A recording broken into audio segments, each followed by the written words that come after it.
Hi, welcome to Bizworld. I'm Farah, Nabilah, Wazer. Prime Minister Datuk Seri Anwar Ibrahim stressed that the current weakening ringgit should not be compared to the 1998 economic crisis due to the different economic fundamentals. He emphasized that the low unemployment and inflation rates are due to the sustained economic growth and high foreign direct investment. I think look at the comprehensive view and the capacity for the country to grow. And what is most, to me, reassuring is the investment figures.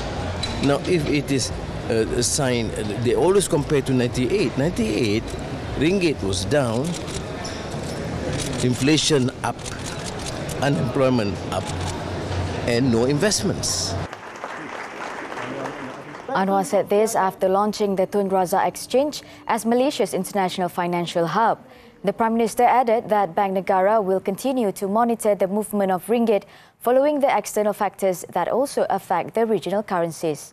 Last year, Malaysia recorded a total of 329.5 billion ringgit approved investment, 23% higher compared to 2022, marking the highest approved investment in history.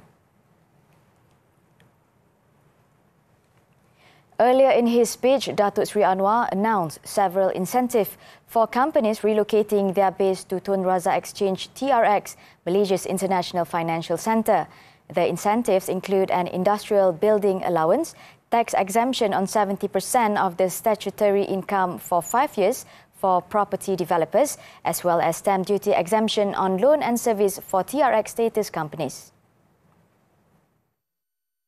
TRX exchange, which could fulfill the requirements of the present challenge, a more sophisticated building, IT friendly, a later state of the art, at the same time mindful of the fact the major criticism of buildings and development of cities considered to be culturally barren, as well as the private sectors.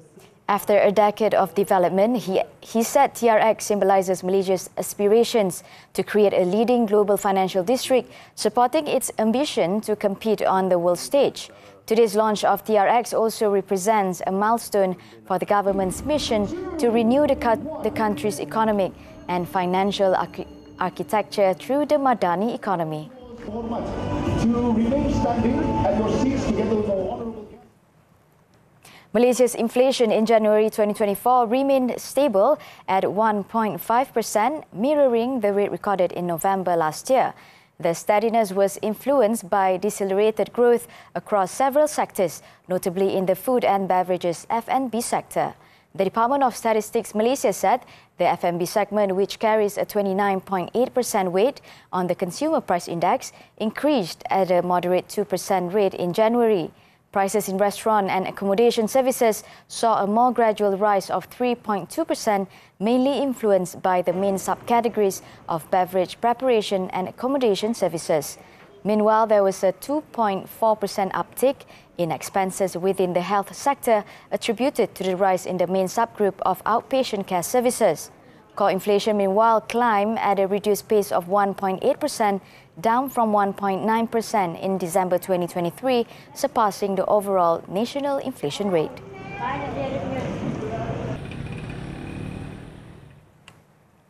Meanwhile, the US economic data continues to defy market expectations, which could lead to a continued support for the US dollar.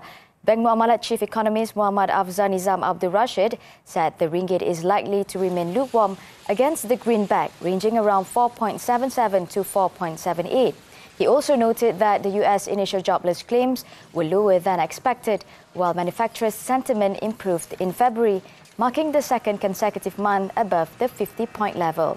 As such, the monetary policy stance can be deemed restrictive. The ringgit opened lower to 4.774 against the US dollar as the greenback stayed firm amid resilient US economic data.